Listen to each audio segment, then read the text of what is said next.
Hey, it's your girl Shay Shay. Welcome to the channel if this is your first time, and welcome back if you've been here before. Over the past few weeks, clips of IShowSpeed visiting Africa have been going viral. Not because something extraordinary happened, but because people were shocked by ordinary life in Africa. Cities, fast internet, nightlife, infrastructure, basic normality. Africa didn't suddenly develop in 2026. These cities didn't appear overnight. What changed wasn't reality, it was visibility and the expectations people were trained to have. And that shot from Western audiences and parts of the Black diaspora tell us less about Africa and more about the stereotypes that have been carefully maintained for centuries. This video isn't about a streamer or feel-good narratives, it's about how these stereotypes were built, why they've survived, and why we're finally starting to see a crack in the narrative. Disclaimer, this video is for entertainment purposes only. Don't take anything said here too seriously. It's just jokes, gossip, and opinions. Please relax and enjoy the video. Everything presented in this video is alleged. I'm only spreading the word on the curb and in no way I'm giving my personal opinion. Before we talk about current reactions, we need to talk about where most people's image of Africa actually comes from. Because for decades, centuries really, Africa hasn't been represented correctly as a place of complexity, growth, or modern life. Western media, textbooks, and even Hollywood have often shown a narrow set of images. Famine, conflict, poverty, epidemic, refugees, the whole lot. That doesn't mean those things never exist or don't exist today, but when those are the only images you see, it creates a kind of narrative tunnel. That tunnel is reinforced by storytelling incentives. News organizations generate income with conflict and crisis reporting. Documentaries about famine and disease get funding because they fit a certain expectation of Africa.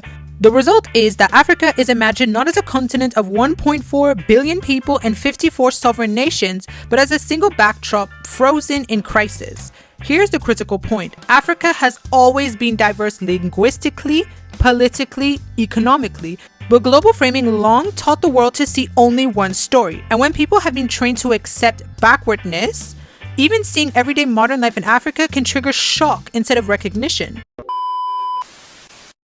Speed's Africa tour is kind of scaring me right now because the amount of people admitting that they didn't realize that Africa wasn't just like sticks and mud. That Africa actually has, modern technology and roads and running water and all that type of stuff. Then that Africa is a continent, not a country. I've seen clips of Speed's story and I love it because every place he goes, he kind of rewrites the stereotype or the image that people have in their head, and he shows that, hey, this is a normal place. But especially with Africa, some of y'all I genuinely worry about. Because even when people who are oh, but the American propaganda makes you think that Africa is just nothing and extremely all this. Guys, can you do a little bit of research and maybe just a little bit of logical thinking? Do you really think an entire continent will just be sticks and mud and tribal people? If you just look up Africa City, you will see so many cities that look just like ours with skyscrapers, big buildings, roads, infrastructure, all that type of stuff. One of the most interesting patterns in this viral reaction to these clips didn't come from just one group. It came from many different voices, especially in the global Black diaspora. For a lot of Black viewers, people whose families were separated from the continent through centuries of slavery, colonialism, and migration, seeing image of everyday life in African cities didn't just trigger surprise, it triggered something deeper. Some reactions were joy, some were pride, but many were also tense or emotional in ways that weren't just about one video or one streamer. And that's because what people were reacting to wasn't just what they saw, it was what they weren't shown growing up. Because for many Black people outside the continent, the dominant frame of Africa has long been shaped by a handful of images that focus on crisis, famine, war, and poverty. That imagery became default, not because other realities didn't exist, but because that was just amplified in Western news, movies, textbooks, etc. So when people see normal life, normal cities, normal youth culture, that's not just, oh wow, it's a collision between expectation and reality, and it can feel deeply personal. People are reacting not just to images, they're reacting to 100+ years of narrative framing and disconnection from ancestral history. Man, this whole time, bro, they made us fucking think Africa was such a poor country, bro. Such a place you wouldn't want to be at, bro. And Speed is single-handedly changing my perspective on life. The music in Africa, the culture, everything, every single aspect of Africa just makes my insides feel so good, bro. And it makes me just want to leave America. Bro, I feel like America is the trap. America is the trap. The American dream is the trap. Everybody else is free. But not free from America. America's the problem, bro. America's the fucking problem. And I'm ready to get the fuck out of here. Like, Speed, thank you, bro. Thank you. And whilst we're on the subject, we need to talk about what the actual data looks like, not to erase emotional responses, but to give them context. Because the stereotype of a static or underdeveloped Africa isn't just inaccurate, it's contradicted by real economic indicators. First of all, continental growth. According to the African Development Bank's latest macroeconomic outlook, Africa's real GDP growth is projected at about 3.7% in 2024 and 4.3% in 2025, higher than the global average during the same period. That means the continent as a region is expanding faster than Europe, the United States, and most other regions, at least in terms of growth rate. Growth rates aren't the whole story, but these figures do challenge the idea that Africa is stuck economically. In 2024, about 12 of the world's top 20 fastest growing economies were in Africa. That list has included countries like Senegal, Rwanda, Niger, Cote d'Ivoire, Ethiopia, Benin, Tanzania, and Uganda. Growth isn't uniform, and some of these rates are partially due to recovery from pandemic contractions, but even that shows economic dynamism rather than freeze. And we can go deeper and do a country case study. For example, the country of Botswana has long-term stability.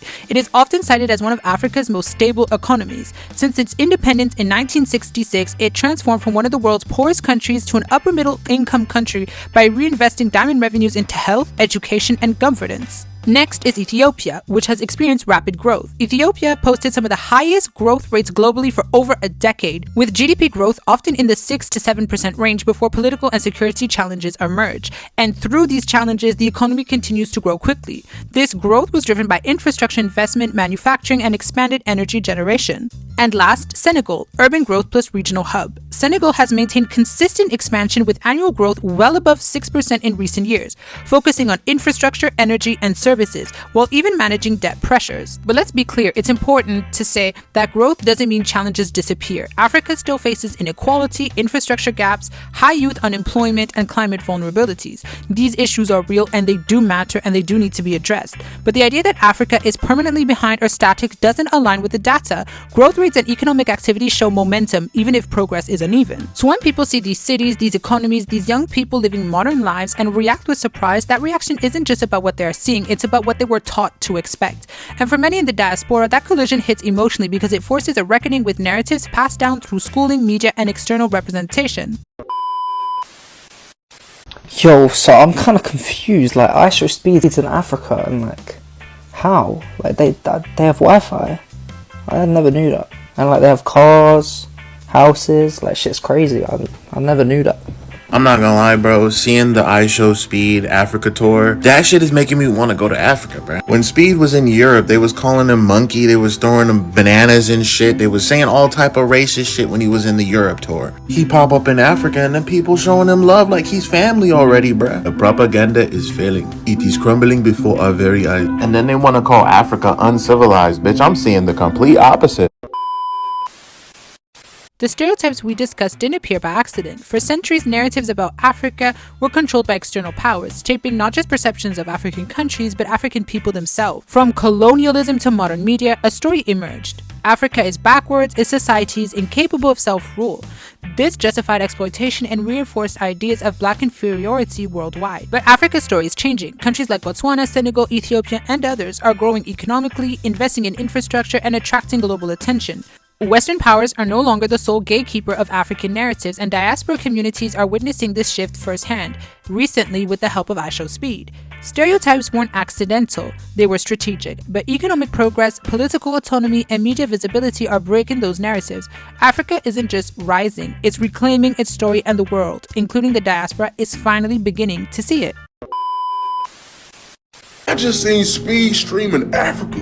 I thought the stream was gonna be, giving back, feeding the homeless, feeding the needy. Nigga, them people living good. Nigga, them people living better than some of us, nigga. So, let me tell you something. Speed's Africa streams, they hit differently, fam. Way better than his streams anywhere else, especially in Europe. I'm noticing it. And I gotta ask, are you noticing too? Because it's all love over there. The vibes, pure good energy, no drama, no crazy names being yelled at him. Just people vibing, doing his catchphrases, embarking with him like it's a whole movement. And hold up, he even met the president of Angola. You know, he's out here living, doing races, and it's all good times. Honestly, this is the energy we need everywhere. But here's the thing. Why are the people in Africa treating SPIs so much better than in some other places? Especially Eastern Europe, where it's not always the same vibe. Could it be that people have been misrepresenting Africa for years? Maybe they don't really know the place. I'm just saying, I'm noticing a difference. Africa's showing up, and it's a whole nother level of love and respect. That's what's up. Please leave all your thoughts and opinions down in the comment section down below, and leave a like if you've enjoyed this content so far. If you haven't done so already, please subscribe to the channel, and I will catch you all in the next video. Thank you so much for watching. Shay out.